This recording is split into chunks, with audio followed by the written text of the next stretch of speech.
સરદાર સરોવર નર્મદા ડેમની સપાટીમાં સતત વધારો થઈ રહ્યો છે। 86.35% ડેમ ભરાયો છે। ડેમમાં 134.54 મીટર જળસ્તર પહોંચ્યું છે।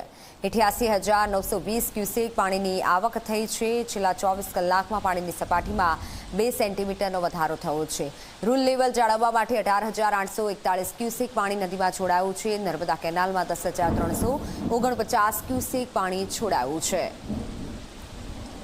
ઓનલાઈન પર સંવાદદાતા જયેશ દોશી જોડાઈ ચૂક્યા છે। જી જયેશ, જે રીતે હાલ નર્મદાની સપાટી છે, કેટલું પાણી છોડાયું છે, શું વધુ જાણકારી?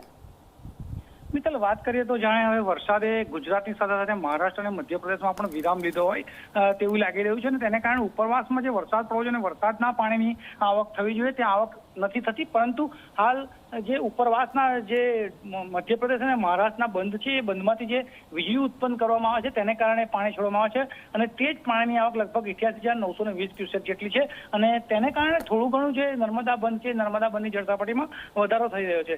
વાત કરીએ તો છેલ્લા 24 કલાકમાં લગભગ 2 સેન્ટીમીટરનો વધારો થયો છે, અને તેનું કારણ એટલું જ છે કે ઉપરવાસમાં જે વરસાદે વિરામ લીધો છે તેને કારણે આવકમાં થોડો ઘણો ઘટાડો પણ નોંધાયો છે। એટલે કહી શકાય કે 24 કલાકમાં માત્ર 2 સેન્ટીમીટર વધારો થયો છે। જોકે જે વધારો થાય છે ગુજરાત માટે બહુ સારા સમાચાર કહી શકાય, અને તેને જ કારણે 138.68 મીટર જે ડેમની સપાટી છે તેમાંથી હાલ 134.54 મીટર ડેમ ભરાઈ ગયો છે, એટલે લગભગ ડેમ 86.35% કહેવાય। અને આજે 22 ઓગસ્ટે આ જે જળસ્તર છે એ ઘણું સારું કહેવાય। ગુજરાત માટે આ ખૂબ જ સારા સમાચાર કહી શકાય। જી બિલકુલ, આભાર માહિતી બદલ।